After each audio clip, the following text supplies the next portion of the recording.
As you know, life can be very complicated. Too much to do and too little time. So it's very natural that you want to simplify life.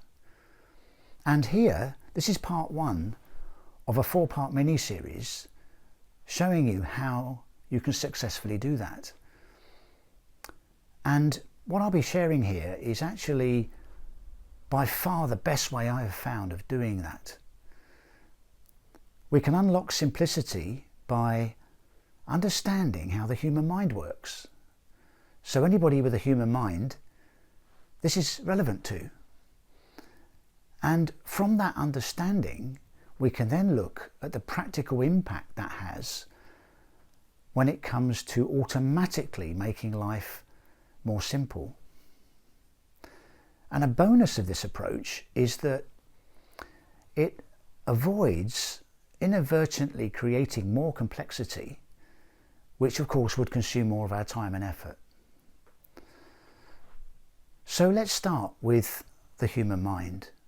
And the first thing we can say is that, and you can verify this very easily yourself, we can say that we all have thoughts passing through our mind, one after another, sometimes following in rapid succession, sometimes following much more gently.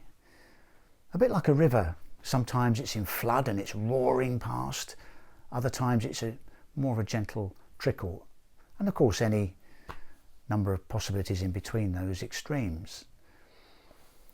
And as those thoughts pass through our minds, every one has a physiological echo or a presence to it, which we experience as a feeling. And therefore we can see that our thinking causes our feelings.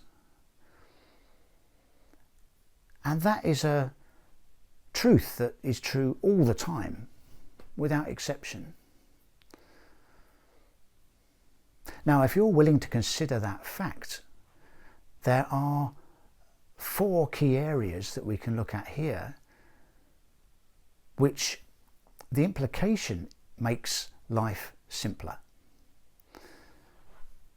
Now, the first one is that if our feelings are caused by our thinking, then we don't have to go looking elsewhere for the cause of our feelings. We don't have to wonder whether it is the conversation we had with somebody earlier in the day, or whether it's going to be some problem that we're going to hit later on this afternoon, or whether it was something that happened last week, or whether it was an event that's going to come up tomorrow. All of those things can't cause us to feel a certain way, because always our feelings are coming from our thinking. So we can save ourselves an awful lot of time and effort trying to work out the cause of our feelings, because the cause is always the same. And following on from that, we can also say that if we have a strong feeling, we won't be spooked by it, because we know what's happening. A strong feeling is just like any other feeling, in the sense it's caused by our thinking.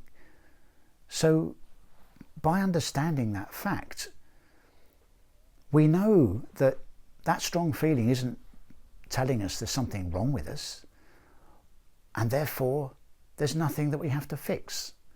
We don't have to fix ourselves.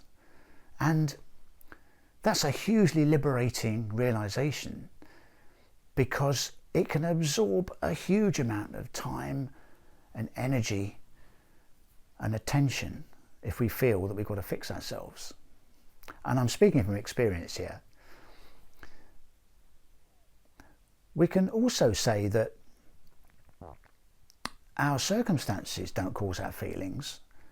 Therefore, we don't have to control those circumstances.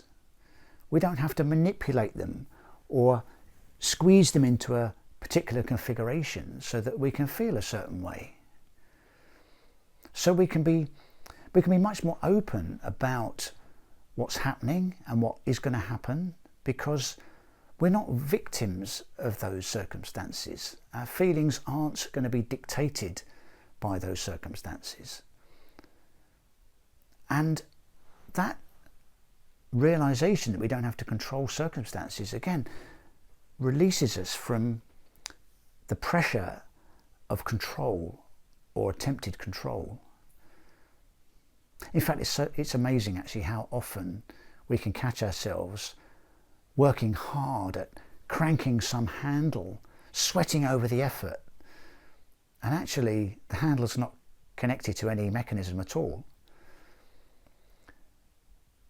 So the more we get to understand how our mind is working, the clearer we can see in those 4 areas that we are released from the time and effort that we thought we had to put in, that we thought was necessary to run life. And that was what was creating the complexity. So by being released from that, the inevitable consequence is that life becomes simpler. In fact, sometimes when people realise this, they say, I didn't realise there was so little to do, because it's taken such a lot off their agenda.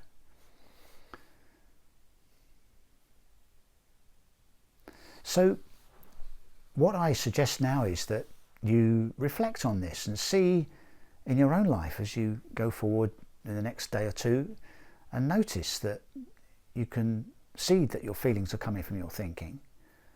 I mean, sometimes it looks like they're coming from somewhere else, but then that's an illusion, and you'll come back to the truth that actually it is your thinking, and therefore you're freed from the obligations that you thought you had. So I hope that's helpful and gives you food for thought when it comes to looking at how you're going to simplify your life. There's more to come in the series, and you might like to look out for that. I'll put the links to the videos as they're released into the description here. And if you have any questions or comments, then please share those. And otherwise, I'll see you next time.